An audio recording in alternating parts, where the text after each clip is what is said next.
Hello everybody and welcome to another Rise of Kingdoms video. This is Dragothian here. Today we're going to go ahead and continue our talent tree guide series with the support talent tree. This is an amazing tree that you all need to understand why and when you should be using it.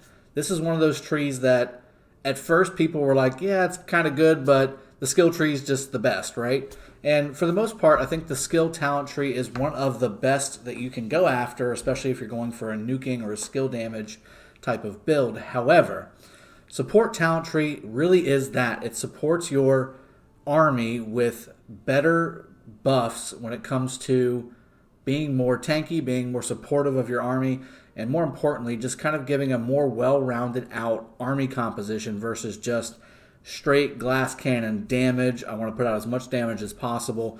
This is where you can really start to fine-tune a lot of your builds. And so I want all of you to understand exactly what's in this talent tree so that you can understand how you can better compose your armies and then ultimately all 5 of your armies to work in synchrony with everything else. So let's go through the biggies, and then I'll go through a couple builds that I use personally on my cavalry builds, on my infantry builds, on my garrison builds, those kinds of things. So I want you guys to understand exactly what you're seeing here when you start to do it yourself and customize it for what you have. So let's go through it. We're going to go through the big bubbles first, and we're going to start top to bottom. So the first bubble on the top is Burning Blood. It's a rage generation bubble. You want that because, again, more rage equals more skills going off, equals more damage or more heals, depending on what the skill is. So this is obviously a really, really good talent to get, and it really starts to be necessary as you start to go down the talent tree because you're going to want to get some of the later talents that you need to get this for anyway. The other one is Hasty Departure here. This is I don't know if it's a must-have, but it's definitely a nice thing to have, especially if you're using a lot of cavalry or really any type of army, because this is going to give you a huge march speed bonus whenever you leave your structure for 10 seconds. And this is any structure, guys. This is for not just your city, other people's cities, flags, passes, structures inside of Ark of Osiris, also farming nodes. So if you're hopping between farming nodes trying to catch somebody in KVK, or if you're trying to hop through flags, things like that, this is a talent that will help you be so much faster. You can catch anybody in the game pretty much with this if they're not doing it. So definitely a good talent to have. Elixir enhances the healing effects received by troops by 3%. Obviously, you need to have some kind of a heal in your army for this one to make sense, and we're going to go through some of the builds and show you what that looks like. And then finally, Loose Formation on the first row here. Reduces skill damage taken by up to 9%. Very, very good. There's tons of skill damage in the game, guys. There's tons of skill damage. You want to have as much skill damage taken reduction as possible. That's going to make you more tanky on the battlefield, make you survive longer, and ultimately help you win fights, which is what we're all about here on this channel. Next set of tier here is kind of a useless one on the top one here. Increases attack, defense, and health of siege units by 2% up to 6%. You shouldn't be fighting with siege. I'm just going to put it out there. That should be the #1 rule. I don't know.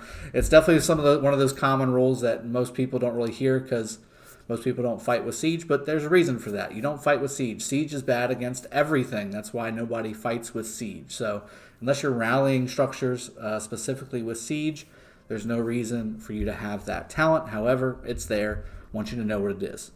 Counterattack. When healed, troops led by this commander will have their attack increased by up to 9% for the next 3 seconds. Again, that works really well in conjunction with Elixir giving you a healing effects increase. So if you have a healer in your group, if you continue down this talent path here, you'll not only get enhanced healing, meaning they're going to bring back more slightly wounded troops when they do a heal, but you're also going to get an attack bonus of up to 9% as well, which is always really good because that not only increases your troop damage, but it also factors in somehow, some way, some kind of way to skill damage as well. There's some kind of a formula in there where it does factor into skill damage too, so something to keep in mind. Next tier, Rejuvenate. Skill damage tree has Rejuvenate too. However, the skill damage tree does not max out at 150 rage whenever a skill is used like this Rejuvenate does. This is an enhanced Rejuvenate. They've named it the same thing. I really wish they would kind of name it something different, because people get confused. Well, why doesn't the skill tree have this Rejuvenate? It's broken. No, it's just that the skill tree is for skill damage, and it does have Rejuvenate. It's a reduced rage generation. However, with the support tree, and your support, right, you want to generate as much rage as possible, so you're going to be firing off skills a little bit faster, which, if you think about it, the faster you fire off skills, technically the more damage you're going to do as well. So, with that in mind, this gives you a significantly higher rage generation bonus versus the skill tree. This is the best Rejuvenate skill in the game, certainly, and certainly also the best rage generation talent in the game, bar none, hands down. This is the guy. 150 rage whenever a skill is used. And guess what? If you got 2 commanders, that's 2 sets of Rejuvenate, guys. That's 300 rage whenever you go through each battle cycle. So very, very nice. Emergency Protection. This is also a really good skill. When troops led by this commander take skill damage, there's a 50% chance that they will gain an additional up to 15% skill damage reduction for the next 3 seconds. Again, in conjunction with loose formation, up to 9%. Very, very strong. And there's tons of commanders out there that have 30, 40, 50% skill damage reduction on top of all that. And then there's other talent trees, one of which I've already gone over, that give you even more skill damage reduction. So, I mean, it's just, it all kind of stacks up, guys, especially on the talent trees. These all are additive. So you want to make sure that you get as many of those talent bubbles that give you skill damage reduction as possible. And finally, a little underwhelming, but still really useful in the battlefield to have somewhat, is Cage of Thorns. After using an active skill, reduces march speed of nearby enemy troops by up to, I believe, 25%. Skill duration is 3 seconds, maximum of 5 targets. So basically it's an AoE snare. So it's an area of effect snare that is pretty significant. 25% is nothing to sneeze at. It is just for 3 seconds, but again, because you're going to be firing off skills so frequently, it does last for a long time because you're going to have back-to-back skills, but then also you're going to fire off skills within 9 seconds, I believe, something in that range, 8 to 9 seconds, instead of the standard 10 to 12 seconds, depending on which rage regeneration talents you pick. So this could basically be in effect most, if not all the time, especially if you've got 2 folks that have the skill tree or support tree maxed all the way out. So it's a utility skill. It's definitely one that doesn't necessarily win fights, but it's nice to have.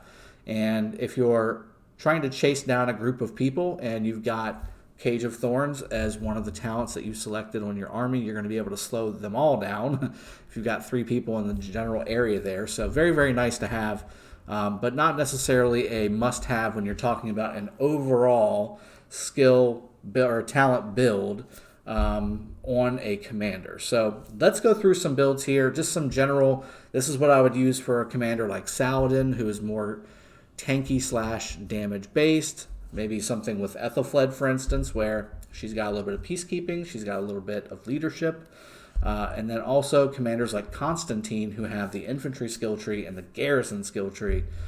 Same thing with Wu.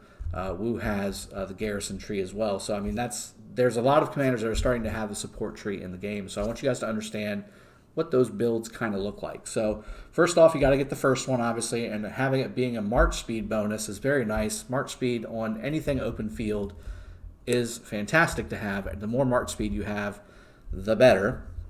Now, if you've noticed, as I went through all those bubbles, right, the top part of it, the top part of the tree here is more geared towards mobility and rage generation.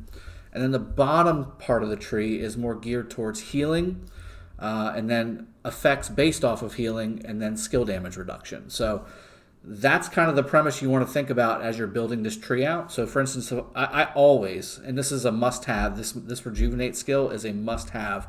So of course you're going to go through these 3 here. Like I said, you're going to have to get Burning Blood, and since it's a great skill anyway, why not?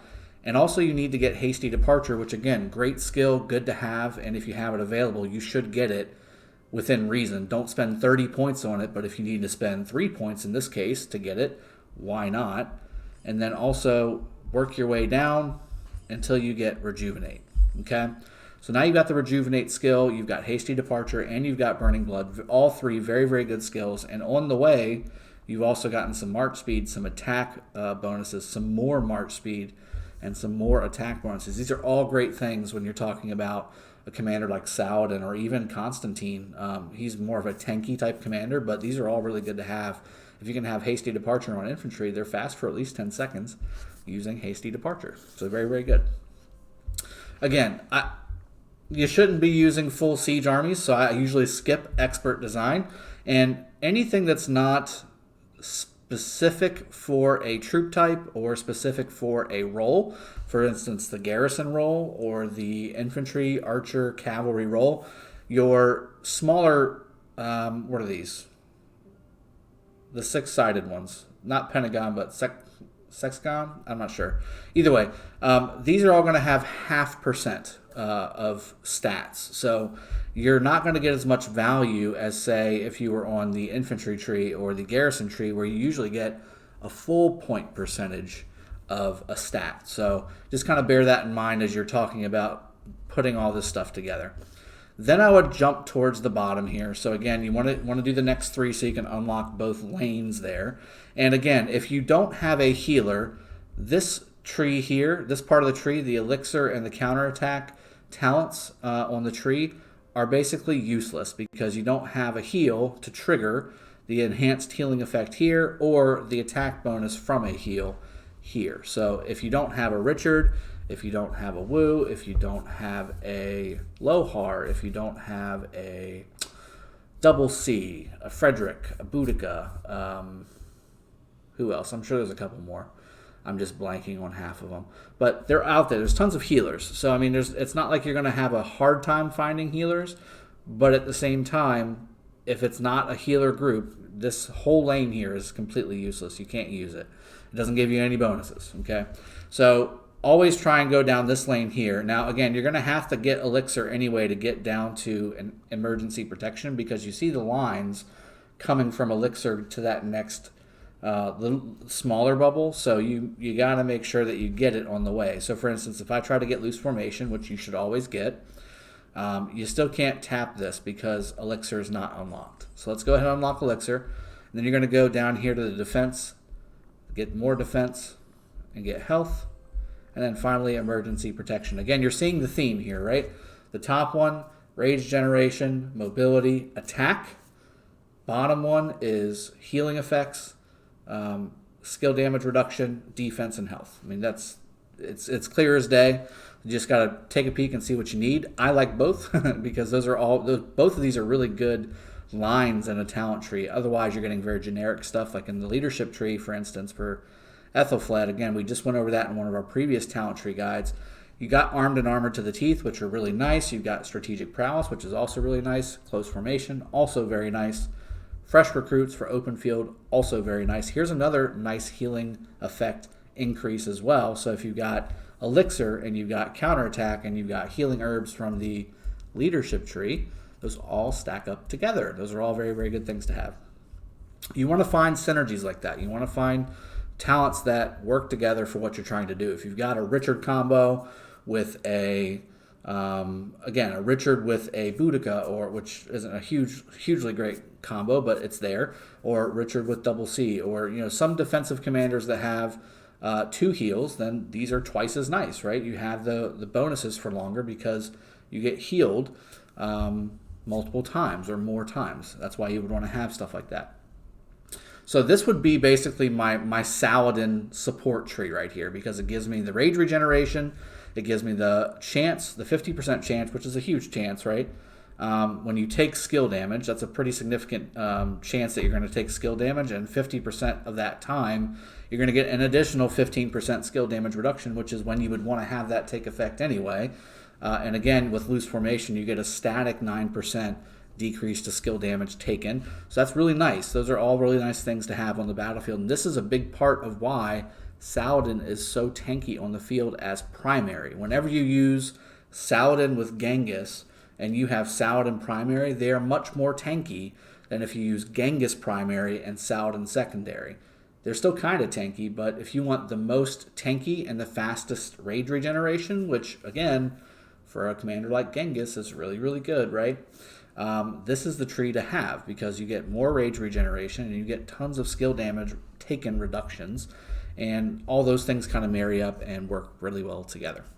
Now let's say we wanted to go with a Constantine, right? So Constantine Richard, for instance. Like say we wanted to have Constantine Richard on the battlefield or Constantine Charles.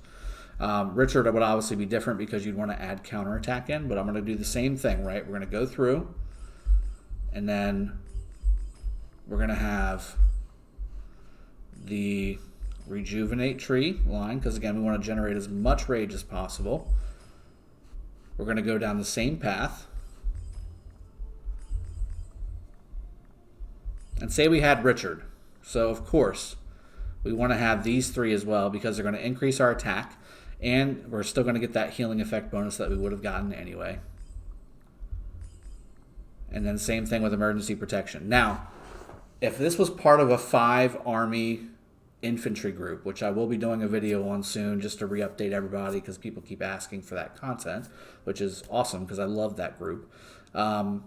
You may want to get Cage of Thorns because, again, having that as a group of 5 armies on the battlefield, especially as full infantry, that's not a bad idea to have because you're going to be super slow as infantry. So you may want to take this. Again, my preferred combination is Constantine Charles or Charles Constantine, whichever one you have higher level. I prefer Constantine Charles, to be honest, because of the rage regeneration. I do like the defense tree, the talent tree, which we'll be going through on the talent tree guides as well. But support tree is really about rage regeneration, and the more rage you regenerate while also taking less damage from skill, which is a critical problem with infantry because you're not putting out a ton of damage, so you're going to be sitting there soaking up the damage. And so much damage out there is skill damage. You want to make sure that you're negating as much of that as possible. That's just as good as having a damage reduction in general. So this is kind of the build, the way I would kind of go if you had a healer, and then the first one I would go if you didn't have a healer. And again, I would not write off Cage of Thorns just because of how much utility it brings to you if you've got a slow set of armies on the battlefield, or you want to give a little bit more utility to a group of your alliance mates whenever you're out on the battlefield in KVK, or just as importantly in Ark of Osiris or Osiris League. I'm going to go and wrap it up there. That's going to go ahead and be our talent build guide for this. I hope this was worthwhile to you all. And again, I wanted to make sure that you understood all the different pieces, where all the good stuff's at, and more importantly, hopefully this helped you build the build of your dreams, or whatever you want to call it. But with that being said, I'm going to go and wrap it up. This is Dragothian here signing out. Cheers. Have a good one. And I'll see y'all next time.